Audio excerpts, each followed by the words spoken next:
माझी तुम्हाला ही विनंती आहे, खुल्या मनाने जनादेश स्वीकारा। जोपर्यंत तुम्ही आत्मपरीक्षण करणार नाही तोपर्यंत तुमची परिस्थिती हीच होत राहील। आम्ही आत्मपरीक्षण केलं, लोकसभेच्या निवडणुकीमध्ये आम्ही हारलो।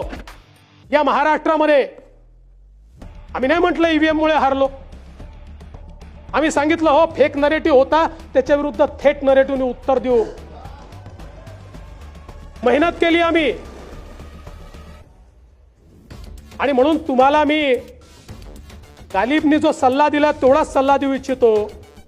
गालिब ताउम्र ये भूल करता रहा, गालिब ताउम्र ये भूल करता रहा, धूल चेहरे पर थी और आईना साफ करता रहा।